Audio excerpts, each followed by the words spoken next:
우리가 함께 은혜 받을 하나님의 말씀은 마가복음 4장 35절에서 41절입니다. 마가복음 4장 35절에서 41절 말씀을 우리 한 목소리로 읽겠습니다. 그날 저물 때 제자들에게 이르시되 우리가 저편으로 건너가자 하시니 그들이 무리를 떠나 예수를 배에 계신 그대로 모시고 가매 다른 배들도 함께 하더니 큰 광풍이 일어나며 물결이 배에 부딪혀 들어와 배에 가득하게 되었더라. 예수께서는 고물에서 베개를 베고 주무시더니 제자들이 깨우며 이르되 선생님이여 우리가 죽게 된 것을 돌보지 아니하시나이까 하니 예수께서 깨어 바람을 꾸짖으시며 바다더러 이르시되 잠잠하라 고요하라 하시니 바람이 그치고 아주 잔잔하여지더라. 이에 제자들에게 이르시되 어찌하여 이렇게 무서워하느냐 너희가 어찌 믿음이 없느냐 하시니 그들이 심히 두려워하여 서로 말하되 그가 누구이기에 바람과 바다도 순종하는가 하였더라. 할렐루야, 아멘. 오늘은 참 좋은 날입니다. 하나님께서 우리를 특별히 2017 리더십 컨퍼런스로 우리 김포교회와 한세교회가 한자리에 모여서 하나님을 예배하는 날이기 때문입니다. 오늘 이 자리에 성령님의 은혜가 가득한 줄 믿습니다. 하나님께서는 함께 하나님의 일을 동역할 하나님의 사람들을 찾고 계십니다. 그 사람은 삶의 우선순위를 하나님께 드리는 믿음의 사람이죠. 우리 옆 사람과 한번 인사하겠습니다. 당신이 그 믿음의 사람입니다. 당신이 그 믿음의 사람입니다. 하나님께서 오늘 우리에게 회복과 부흥을 주실 것입니다. 여러분 하나님을 기대하십니까? 아멘. 오늘 여러분 이곳에 예배를 드리기 위해서요 얼마 동안 차를 타고 오셨나요? 한번 손들어 보기 원하는데요. 교회, 집에서 교회까지 오는데 한 30분이 안 걸렸다 하는 분 손 한번 들어보세요. 30분 안 걸렸다. 네. 자, 복 받으신 분들이세요. 네. 1시간 정도 걸립니다. 1시간 정도. 네. 1시간 반 정도 걸려요. 2시간 이상 걸려요. 네, 우리 이분들 한번 박수 한번 쳐줬으면 좋겠어요. 할렐루야. 김포에서도요 군포까지요 1시간 반 이상 걸리더라고요. 제가 저번 주에 단기 선교를 다녀왔는데 한세 단기 선교팀도 6시간 동안 비행기를 타고 알마티에 도착해서 9시간 동안 버스를 타고서야 침켄티에 도착할 수 있더라고요. 제가 도착하고 난 다음에 내뱉었던 첫 마디가 이거였습니다. 이 땅을 밟은 것 자체가 선교네 그랬어요. 가는 것 자체가 힘들어요. 왜 우리가 이렇게까지 수고하며 이 자리에 와야 하는 것일까요? 그것은 바로 이 자리에 주님의 이름을 부르는 하나님의 자녀들이 있기 때문인 줄 믿습니다. 이 자리에 하나님께서 함께 하시기 때문인 줄 믿습니다. 마태복음 18장 20절에 너희 두세 사람이 내 이름으로 모인 그곳에는 나도 그들 중에 있느니라. 오늘 예수님께서 말씀하신 것처럼 우리가 하나님을 만나기 위해 간절히 사모하는 마음으로 이 자리에 모인 줄 믿습니다. 근데 먼저 하나님께서 우리를 기다리시고 계세요. 하나님을 만나고 비전을 발견하는 시간, 특별히 이 자리에 청년들과 오늘은 중고등부 친구들이 많이 있는데요 하나님의 비전을 받는 시간, 내 삶에 무너진 부분들이 회복되어지는 시간, 놀라운 하나님의 기적을 체험하는 시간이 되기를 주님의 이름으로 축복합니다. 우리 한 번 더 옆 사람과 인사했으면 좋겠어요. 하나님을 기대합시다. 시작. 하나님을 기대합시다. 하나님을 기대합시다. 빌립보서 2장 13절 제가 좋아하는 말씀입니다. 너희 안에 행하시는 이는 하나님이시니 자기의 기쁘신 뜻을 위하여 너희로 소원을 두고 행하게 하시나니. 하나님이 우리의 마음에 소원을 두고 행하시는 분이시래요. 오늘 우리의 마음에 소원을 주시는 그 하나님을 만나기를 축복합니다. 오늘 마가복음 4장 35절에서 41절 말씀을 가지고 우리가 함께 은혜 말씀을 나누기 원하는데요 제가 청소년 시절 때 이런 생각을 한번 해본 적이 있어요. 만약에 내가 생각하는 대로 모든 일이 다 잘 된다면 얼마나 좋을까 하는 그런 생각을 해봤어요. 여러분 혹시 그런 생각 해본 적 있지 않으신가요? 내가 생각한 대로 다 잘 되는 거예요. 우리 한번 10대 친구들 생각해 봤으면 좋겠어요. 세상 모든 사람들이 막 다 나를 좋아해요. 내가 막 페이스북에 인스타그램에 사진 올리면 막 막 다 좋아요 누르고 막 공유하고 막 나를 막 좋아해요, 따라요. 내가 짝사랑한 친구에게 고백했는데 걔 받아줘요. 좋대요. 오늘부터 1위를 하세요. 네 거 하겠대. 네. 시험 치를 때요, 모르는 거 찍었는데 다 맞아요. 막 다 정답으로만 가는 거예요. 원하는 대학에 합격해요. 가고 싶은 직장에서 당신 같은 사람이 우리 직장에 와줬으면 좋겠다고 하면서 먼저 스카우트 전화가 와요. 그리고 이쁜 여자친구를 만나고 고백했는데 받아주고 결혼하고 멋진 집을 사고 멋진 차를 타고 사는 거예요. 퍼펙트해요. 완벽해요. 벌써 지금 이 앞에 있는 친구들이 이렇게 넋이 나간 채 맞아, 내가 원하는 거야, 이런 대답을, 이런 마음의 친구들도 있는 것 같아요. 저도 정말 그렇게 되면 좋겠다, 사실 그렇잖아요. 그렇게 되면 진짜 행복하겠다라는 생각을 했어요. 근데 현실은 그렇지 않더라고요. 내가 좋아하는 아이에게 고백했다가 더 어색해졌어요. 고백하지 말걸. 이제는 그 아이가 인사도 안 해요. 쌩까요. 제가 가면요 피해요. 후회를 엄청 했어요. 물론 결혼하기 전 이야기입니다. 여기 제 아내도 있을 것 같아요. 네. 오늘 저녁에 예배가 끝나고 집에 쫓겨나가면 안 되잖아요. 네. 게다가 다른 친구랑 사귄다는 이야기까지 들려요. 막 인생 이런 거구나. 중학생 때부터 벌써 인생의 그 쓴 잔을 마시는 거죠. 시험 치를 때마다 모르는 걸 찍었는데 어찌나 그렇게 정답을 잘 피해가는지. 진짜 재수 없는 사람이에요, 나는. 가고 싶은 직장에 이력서를 냈는데 다 떨어져요. 나는 20대 초반에 결혼할 거야 그랬는데 30살이 넘어도요 저랑 결혼하겠다는 여자가 안 나타나더라고요. 내가 내 힘으로 사는 게 이렇게 힘든 거구나 하는 것을 처절하게 몸으로 느끼게 되었어요. 근데 예수님을 믿으면 행복해진대요. 예수님을 믿으면 세상에 있는 모든 근심과 걱정이 사라진대요. 할렐루야. 정말 예수님을 믿는 자들에게는 하나님이 주시는 평강과 평안이 함께하는 줄 믿습니다. 아멘. 그래서 제가 생각했어요. 예수님과 늘 함께 한다면 행복하겠구나. 내가 생각하고 계획한 모든 것들이 내 뜻대로 되고 정말 힘든 일은 나에게 일어나지 않을 거야 라고 생각했어요. 근데 오늘 말씀처럼 제가 말씀을 읽다가 깜짝 놀랐습니다. 뭐냐면 예수님과 함께한 제자들에게도 어려운 일이 생기더라는 거예요. 내가 정말 예수님을 믿으면, 심지어 예수님과 함께 동행하면 나에게는 어려운 일들은 전혀 일어나지 않아야 되는 거 아니야? 내 인생에 더 이상의 문제는 없는 거 아니야? 내 인생의 문제라는 단어를 지워줘, 이렇게 이야기할 줄 알았는데 그게 아니라는 거예요. 여전히 우리의 삶에 크고 작은 문제들이 찾아오더라는 겁니다. 우리는 문제 앞에서 이렇게 기도합니다. 하나님, 지금 내가 겪고 있는 이 문제를 없애주시옵소서. 이 문제만 해결해 주신다면 내가 하나님의 일을 더욱더 열심히 하겠습니다. 이 문제만 해결해 주신다면 내가 더욱더 주님께 헌신하겠습니다 라고 기도해요. 그런데 성경이 말씀하고 있는 진리는 조금 다르더라고요. 우리가 문제를 없애달라고 기도할 때 하나님은 그 문제를 없애지 않으신다는 것이었습니다. 하나님은 문제를 없애는 분이 아니라 그 문제를 뛰어넘게 하시는 분이시기 때문에 그래요. 할렐루야. 아멘. 하나님은 그 문제를 뛰어넘어 하나님의 크고 위대하심을 우리에게 알게 하시는 거예요. 오늘 제자들이 뜻밖의 상황에 처하게 돼요. 예수님과 제자들은 가버나움이라는 지역에서 함께 배를 타고 건너편 거라사인들이 거주하는 그 땅으로 건너가려고 했었거든요. 그런데 건너가는 도중에 광풍을 만나게 된 거예요. 비바람이 어찌나 큰지 이 배가 금방 막 뒤집힐 것 같아요. 근데 여러분 아시는 것처럼 제자들은 어떤 사람이죠? 어부였어요. 바다에 잔뼈가 굵은 사람들이었어요. 바다에 대해 누구보다도 잘 아는 사람이었다고요.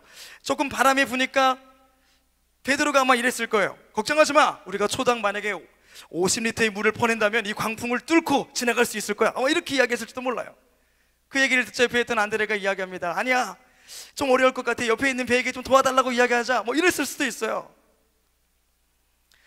그런데 그 광풍 앞에서 그들이 가지고 있던 지식과 경험이 아무런 소용이 없어지더라는 거예요. 우리의 삶에도 인생의 광풍이 찾아올 때가 있어요.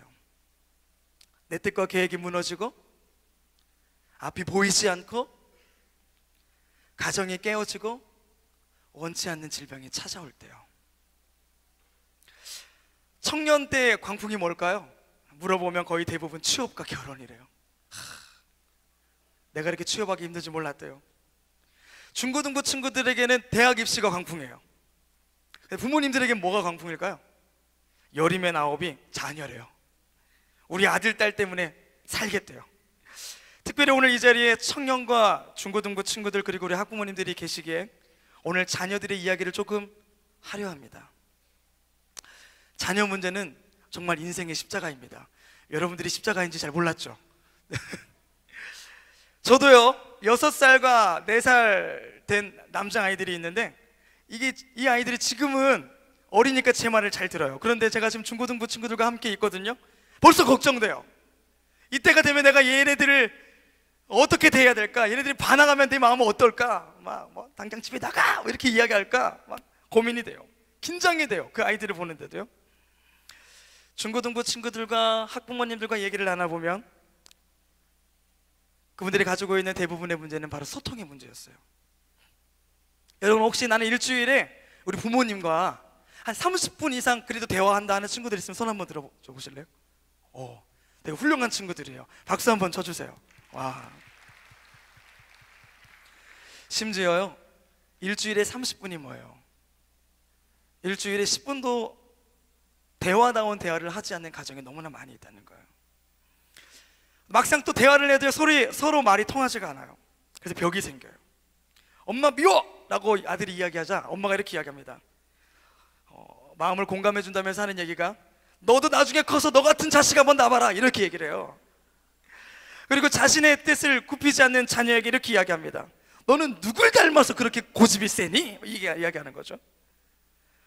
사실 그런데 부모님들의 그런 말은요 너도 엄마를 좀 배려해 줬으면 좋겠어. 엄마가 얼마나 많이 힘든지 너도 좀 엄마의 마음을 알아줬으면 좋겠다. 아마 이런 말이었을 것 같아요. 딸이 말해요. 나 엄마 진짜 미워. 엄마랑 이야기 하고 싶지 않아. 내 방에서 나가줘. 이야기한단 말이에요. 왜 그랬을까요? 친구가 집에 놀러 오면 친구만 이뻐하는 거예요. 그래서 그 딸이 이야기해요. 나 걔네 엄마 딸이 되고 싶어. 내 아들이 이런 말을 한다면 얼마나 마음에 큰 상처가 될까요? 근데 그 말도 결국은 뭔가요? 부탁이에요. 엄마, 나 엄마에게 가장 먼저 사랑받는 사람이 되고 싶어요. 엄마가 친구들을 위해 주는 거 좋지만 내가 가장 우선순위로 엄마에게 중요한 존재였으면 좋겠어 라는 이야기거든요. 우리는 서로의 표현 방식을 잘 알지 못해서 싸우고 또 싸웁니다. 서로 원수가 되고 자녀는 부모가, 부모는 자녀가 인생의 문제로 전략해버리는 거예요. 근데 사실 그거는요 우리 부모님들의 책임이 조금 더 커요. 왜냐하면 우리도 어려서부터 너무나 비교당하면서 살아왔거든요. 그래서 자녀들을 공감해 주는 걸 잘 몰라요. 그래서 이해가 필요하고 노력이 필요한 것 같습니다. 그리고 무엇보다도 중요한 건 이 가정의 문제를 하나님께 가지고 나가는 거예요. 아멘. 우리의 삶의 문제가 찾아올 때 우리는 그 문제를 가지고 하나님께 나아가야 될 줄 믿습니다. 할렐루야. 아멘. 이 자리에 앉아있는 분들은 이미 그 정답을 알고 계세요. 그런데요 우린 대부분 많은 경우에 문제가 찾아올 때 그 문제를 가지고 골똘히 생각합니다. 그리고 내 생각과 지각과 인맥과 경험을 총동원해가지고 내가 그 문제를 해결하려고 노력하는 거예요. 여러분 혹시 축구나 배구 좋아하세요? 좋아요. 잘하지는 못하는데 좋아요. 네.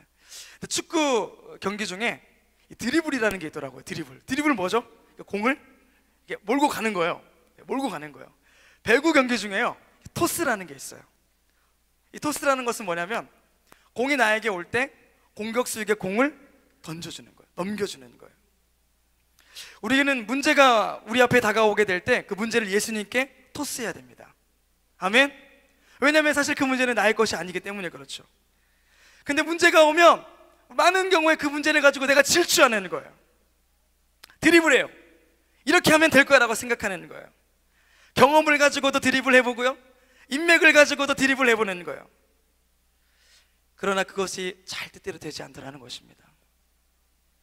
그래서 빌립보서 4장 6절에 이런 말씀이 써 있어요. 아무것도 염려하지 말고 다만 모든 일에 기도와 간구로 너희의 구할 것을 감사함으로 하나님께 아뢰래요. 우리는 문제가 오면 문제를 드리블하면서 염려하는데, 하나님은 그렇게 하지 말고 그것을 원치 않으시고 우리가 기도와 간구로 하나님께 토스하기를 원한다고 말씀하시는 거예요. 여러분, 그럴 때 어떤 일이 일어나나요? 모든 지각에 뛰어난 하나님의 평강이 그리스도 예수 안에서 우리의 마음과 생각을 지키신대요. 할렐루야. 우리 하나님은 좋으신 하나님이신 줄 믿습니다. 아멘. 우리 한번 옆 사람 보면서 이렇게 한번 고백해 봤으면 좋겠어요. 문제를 예수님께 토스합시다. 시작. 맞아요. 문제가 찾아올 때 우리는 그 문제를 예수님께 토스해야 되는 거예요. 내 힘으로 되지 않는 그 인생의 광풍이 찾아오게 될 때 우리는 주님께 나아가야 될 줄 믿습니다. 그 주님의 이름을 불러야 돼요. 제자들은요, 그 광풍 앞에서 자신의 힘으로 할 걸 다 해보고 난 다음에 도무지 되지 않자 그 배 뒷머리에서 주무시고 계신 예수님을 깨웁니다. 흔들어 깨워요. 그때 예수님께서는 잠을 주무시고 계셨나 봐요. 예수님, 바닷물이 너무나 거칠게 불어서 우리 배가 지금 침몰할 것 같아요. 우리가 빠져 죽을 것 같아요. 우리를 구해주세요. 제자들이 소리치는 거예요. 아마 우리는 그냥 뭐 책으로 있기 때문에 잘 모르겠지만, 생사의 갈림길 속에서 제자들이 예수님을 부르는 목소리가 어땠을까요? 부산 바다 사람들처럼 예수님, 지금이 잠잘 때입니까? 일어나이소. 우리 신경 안 씁니까? 이러지 않았을 거라고요. 어땠을까요? 예수님! 예수님! 아마 전 이랬을 거라고 생각해요. 지금 죽게 생겼으니까요. 여러분, 그렇게 한번 예수님 불러본 적 있어요? 있으세요? 여러분의 인생의 크고 작은 어려움들 속에서 그 가슴 깊은 곳에서부터 예수님의 이름을 불러본 적 있으세요, 여러분? 우리 권사님들은 그러셨을 것 같아요. 제가 조금 후에 이야기하겠지만, 제가 인생의 깊은 어둠 속에서 예수님을 그렇게 한번 불러봤던 적이 있었어요. 예수님, 도와주시면 좋고요, 안 도와주시면 어쩔 수 없죠 이게 아니에요. 주님 아니면 안 돼요. 예수님! 부르는 거예요. 오늘 우리가 여전히 문제 앞에서 예수님을 부르고 있지 않다면, 아직까지 내가 내 힘으로 좀 뭔가 해보려고 하는 노력과 의지가 있기 때문에 그래요. 아직 주님의 도우심이 필요하지 않은 거예요. 그런데 오늘 이 자리에 여러분이 앉아있다라는 이유는 그 삶의 주권을 하나님께 내려놓고 포기하고 주님께 맡기기를 결단하기 때문인 줄 믿습니다. 아멘인가요? 제가 이 시간 여러분을 그 2000년 전 광풍 앞에서 예수님을 불렀던 그 현장으로 좀 모셔가 보려고 해요. 제가 중고등부 청소년 친구들과 같이 있거든요. 이 아이들이 하나님의 사랑의 영을 입어서 잘 자요. 설교가 조금만 지루하면 자요. 그래서 연구했어요. 졸지 않게 하는 방법을. 그래서 여러 가지 시각과 소리 효과를 좀 쓰는데, 이 시간에 제가 파도 소리를 좀 여러분들에게 들려드릴 거예요. 그러면 여러분, 지금 여러분이 가지고 있는 그 삶의 문제를 주님께 한번 좀 가지고 가보세요. 주님께 한번 도와달라고 한번 소리 질러보세요. 준비되셨죠? 우리 고3 친구들, 아무리 공부해도 잘 안 되잖아요. 내 머리는 돌로 돼 있잖아요. 여러분, 가능성 있는 거요. 왜냐면 목사님 머리는 두부머리였거든요. 두부머리. 두부머리는요, 새겨지지도 않아요. 부서져요. 돌머리는요, 새기기가 어려워서 그렇지 한번 새겨지면 영원해요. 포기하지 마세요. 이 시간에 기도하세요. 하나님, 예수님! 부르짖어 기도할 때 하나님이 돌머리도 써주시옵소서 부르짖는 거예요. 우리 청년들 노력하고 힘쓰고 애썼지만 100번 차였잖아요. 이젠 좀 포기하고 하나님께 맡겨보라고요.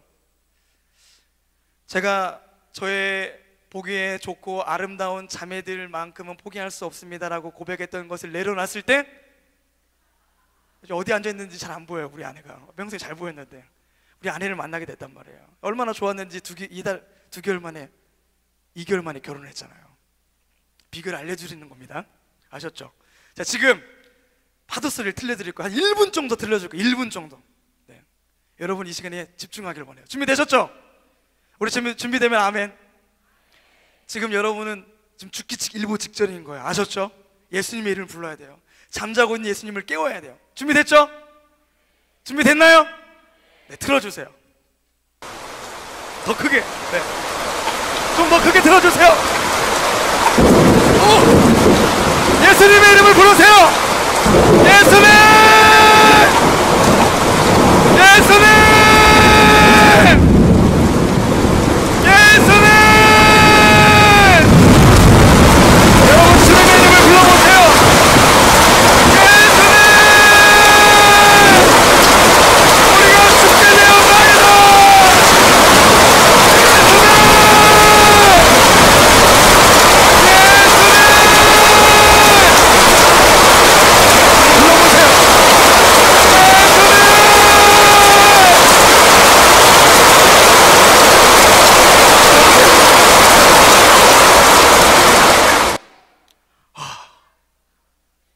우리 구원해 주신 하나님께 한번 박수 한번 쳐드릴까요? 할렐루야.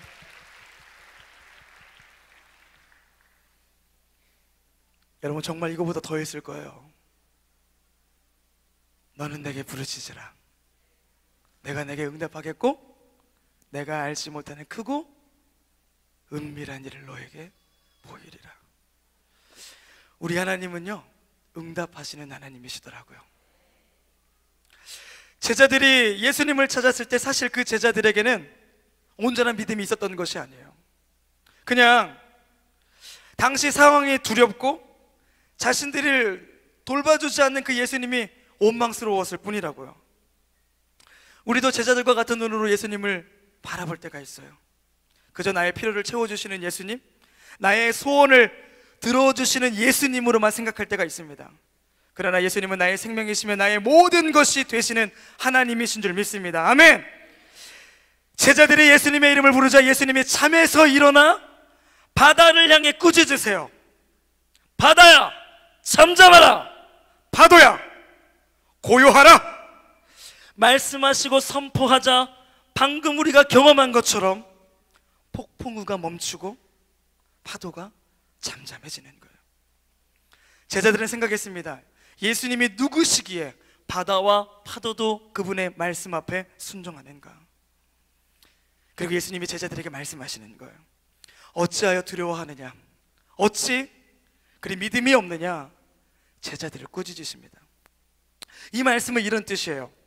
너희는 내가 너와 함께 있어서 내가 행한 일을 보고도 왜 나를 믿지 못하느냐라는 뜻인 거예요. 내가 교회에 나오고 있지만 지금 이 자리에 하나님을 예배하고 있지만 나의 믿음이 100% 하나님께 드려진 믿음인지 아닌지를 우리가 점검해야 된다는 거예요.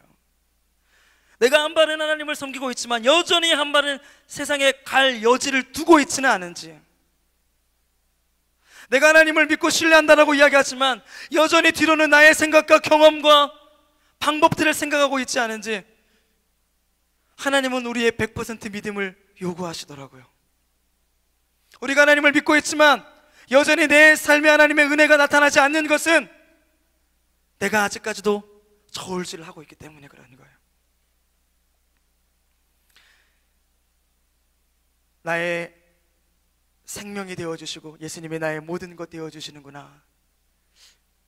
마음 깊은 곳에서부터 나오는 그 믿음의 고백을 받기 원하시는 거예요. 제가요 17살 되었을 때 우리 청소년 친구들 나이 때 됐었던 것 같아요. 갑자기 심한 어지럼증으로 이렇게 쓰러지게 되었습니다. 병원에 가봤더니 재생불량성 빈혈이래요. 재생불량성 빈혈은 뭐냐면 백혈병과 같은 혈액 질환병이에요. 백혈구, 적혈구, 혈소판을 못 만들어서 결국에는 면역 결핍으로 죽어버리는 병이에요. 뭐 감기만 걸려도 그냥 죽는 거죠. 그래서 의사들은 저에게 이야기했습니다. 치료하지 않으면 2년 안에 죽을 거야 라고 이야기했어요. 그래서 치료했죠. 살으려고. 치료합시다 당장. 그런데요, 약물이 부작용이 나는 거예요. 치료할 방법이 없대요. 그래서 어떻게 하면 좋을까 막 이렇게 하다가 한번 이런저런 방법을 써보자고 무균실로 옮기자는 거예요. 옮겼어요. 옮겼더니 옮기고 제가 누울 수 있는 침대가 이렇게 딱 준비되어 있더라고요. 윤희승 딱 써 있어요. 아, 저기가 내 자리구나 하고 딱 들어갔어요. 그때 건너편에 저와 비슷한 또래의 어떤 남자아이가 저를 딱 보더니 이렇게 얘기해요. 나보다 형이네? 그래요. 반가웠나 봐요. 그러면서 이렇게 얘기해요. 형이 지금 누운 그 자리에서 어제 할머니가 돌아가셨어 이러는 거예요. 와, 막 머리 그 뒤에서부터 막 오싹한데요. 제가 이렇게 얘기했어요. 하나님, 다음에 죽어서 실려나가는 사람이 제가 되지 않게 하여 주시옵소서. 밤새 기도하는 거예요. 의사가 이야기합니다. 부작용이 나가지고 치료가 도무지 안 되겠다라는 거예요. 그날 저녁 저는 하나님께 기도를 드렸어요. 그리고 하나님께 이렇게 약속했습니다. 하나님, 어차피 죽는다고 그러는데 제가 하나님께 한번 매달려 보겠습니다. 그리고 하나님께서 살려주신다면 하나님이 살아계신다는 것으로 제가 믿고 나의 남은 삶을 하나님을 위해 헌신하겠습니다. 주님, 나를 살려주세요 라고 이야기하고 저녁에 엄마와 함께 짐을 싸서 병원을 나왔어요. 그리고 오살리 기도원에 가서 3일 작정 금식 기도를 하는데요, 너무 배가 고픈 거예요. 하루는 잘 넘어갔어요. 이튿날이 되자 하늘이 노래져요. 기도도 뭐고 다 필요 없어요. 이렇게 기도했어요. 하나님, 병들어 죽기 전에 굶어 죽겠습니다. 주님, 저를 치료해 주시든지 데려가시든지. 막 나의 이런 상황이 원망스럽고 하나님이 막 미흡고 싫은 거예요.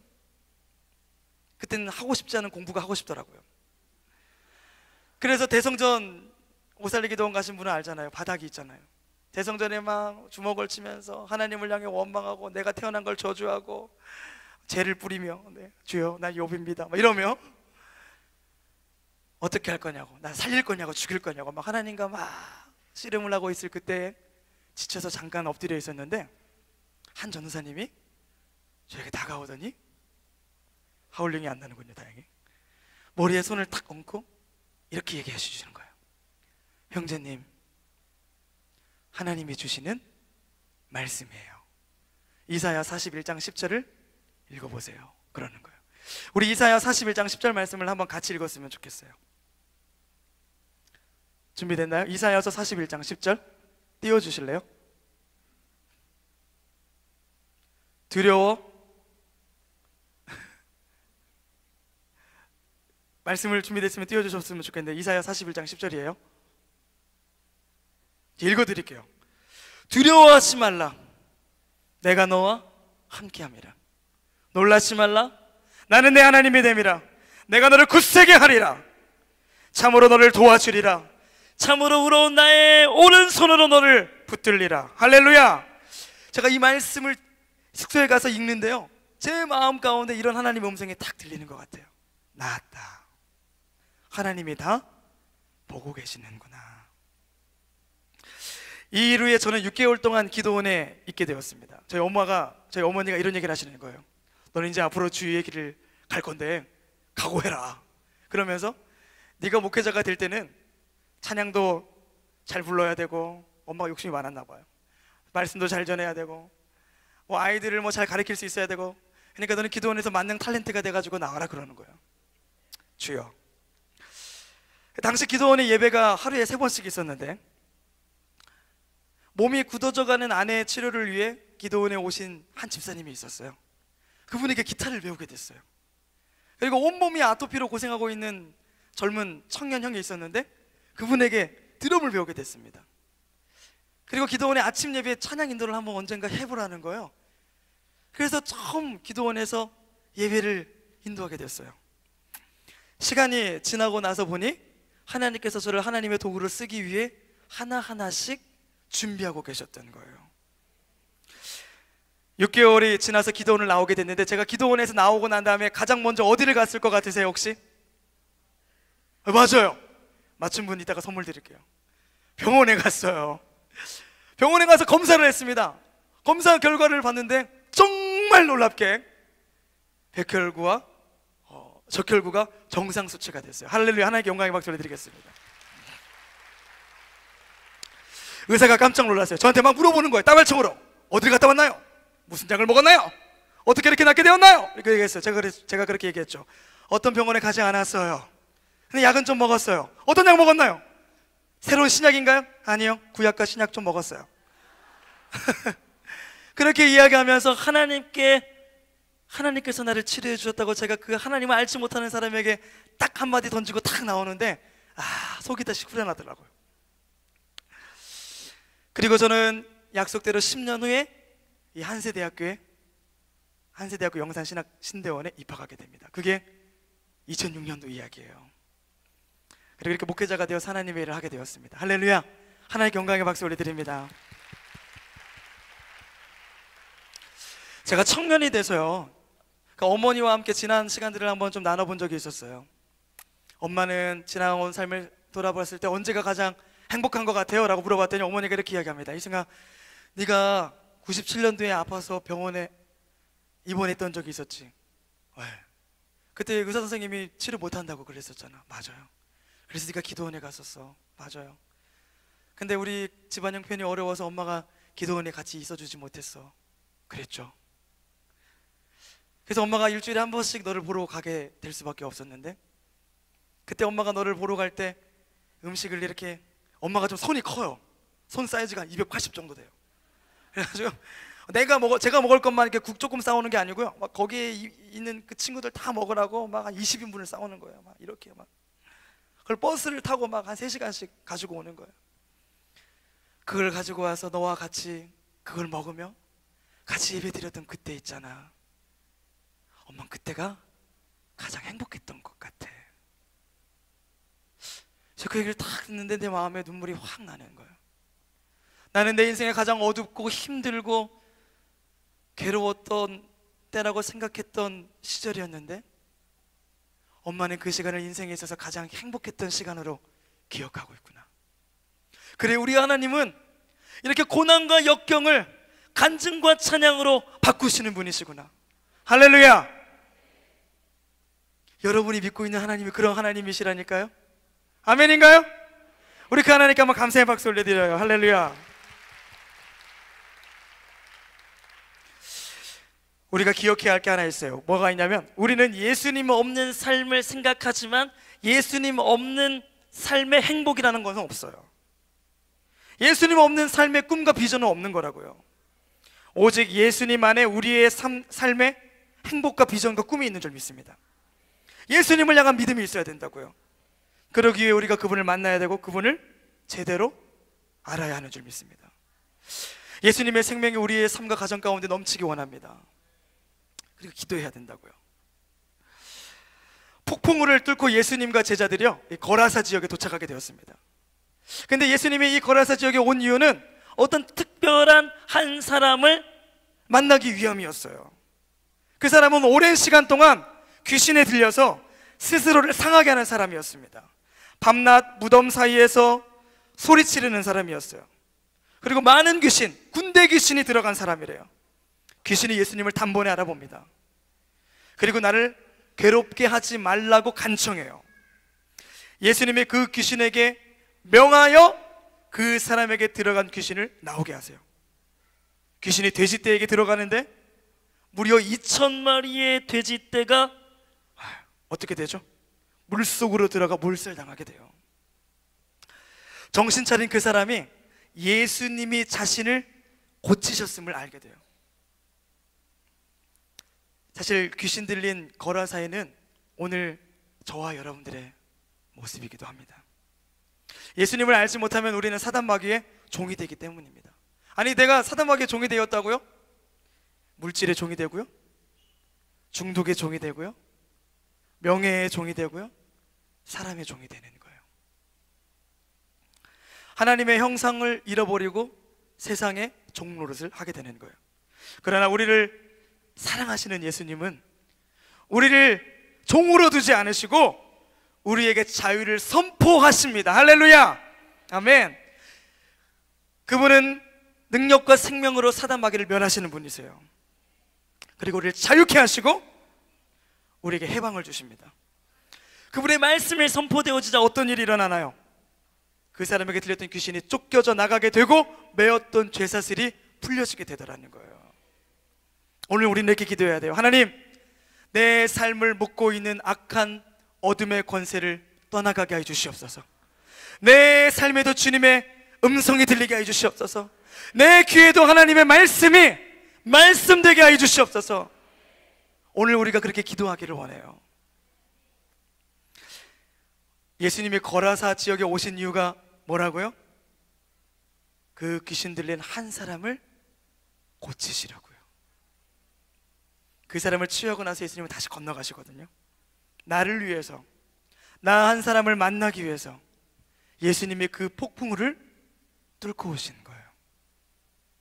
오늘 2000년 전에 그 예수님이 동일하게 이 자리에도 함께 하시는 줄 믿습니다. 아멘인가요?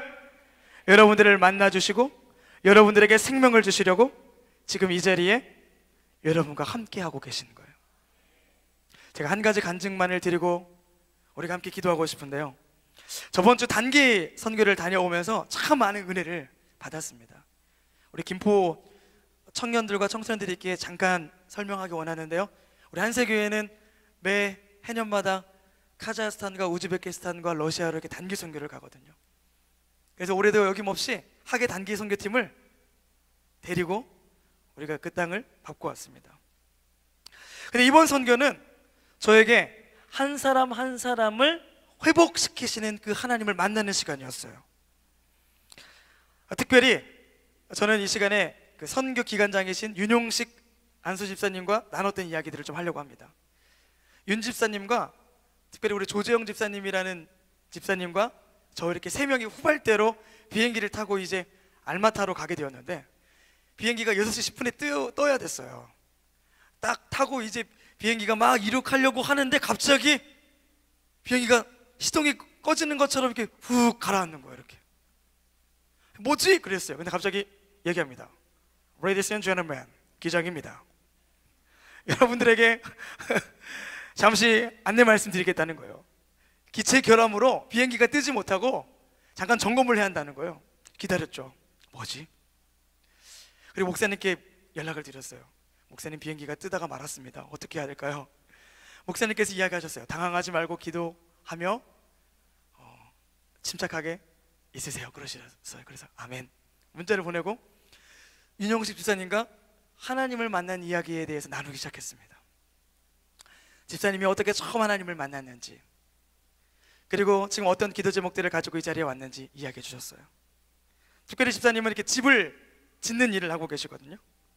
그런데 하나님이 자신이 경영하는 사업장의 주인이 되어주고 또 우리 가정에 믿음의 가정으로 서기 원한다는 이야기를 하시는 거예요. 자기가 너무나 좀 많이 좀 지쳐있는 것 같다고 이야기하시면서 이번 선교를 통해 하나님이 주시는 위로와 안식을 좀 누리고 싶다고, 그것을 위해서 기도해달라고 막 우리가 장장 3시간을 이야기를 나눴어요. 그때 비행기가 다시 방송하더라고요. 고쳤습니다. 뜨겠습니다. 할렐루야, 아멘. 비행기를 타고 알마타에 도착했어요. 선교지에서 지교회를 방문하고 특성을 하고 드라마를 하면서 집사님이 좀 변화가 되는 거예요. 마지막 날 집사님이 이런 간증을 나눴어요. 저는 이번 선교를 통해서 하나님을 만났습니다. 그리고 교회를 통해 일하시고 역사하시는 하나님을 새롭게 보게 되었습니다. 내가 어떠한 일을 해야 될지 새로운 비전과 소명도 얻게 되었습니다. 내가 하나님을 찬양하며 기도할 때 하나님께서 나에게 이렇게 말씀해 주셨어요. 하나님의 음성이 들렸어요. 용식아, 아들아, 잘하고 있다. 나는 네가 자랑스럽다. 이런 말씀을 하셨다는 거예요. 주님이 주시는 그 음성을 들으며 자신이 그렇게 느끼고 싶었던 하나님의 위로와 그 안식을 경험했다는 거예요. 그래서 선교지의 모든 일정을 마치고 이제 선교팀이 돌아오게 되었는데, 담임 목사님께서 이런 얘기를 해주시는 거예요. 우리가 선교 때 했던 드라마가 참 은혜로우니까 돌아와서 한 번 더 했으면 좋겠습니다. 그렇게 이야기를 해주셨어요. 그런데 그때 당시 청년 역할을 맡았던 형제님이 알마타에 조금 더 이렇게 남아있기로 했어요. 예수님의 역할을 맡았었는데 이 예수님의 역할을 맡아줄 사람이 없는 거예요. 그래서 제가 윤용식 집사님을 보면서 이야기했죠. 집사님 운명이에요. 예수님 하셔야 될 것 같아요. 그랬더니 윤용식 집사님이 이런 얘기하는 거예요. 다른 건 다 순종할 수 있지만 그것만 할 수 없어요. 저는 예수가 아니에요. 목사님이 예수님이에요. 그러는 거예요. 제가 그랬죠. 제가 예수님 했다가는 십자가 찔릴 때 사람들이 다 웃어요. 네. 그렇게 이야기하면서 제가 집사님에게 얘기했습니다. 집사님, 하나님이 집사님을 향한 특별한 계획이 있는 것 같으니 한번 순종해 보세요. 집사님이 몸부림치며 밤새 괴로워하다가 결국 순종하셨어요.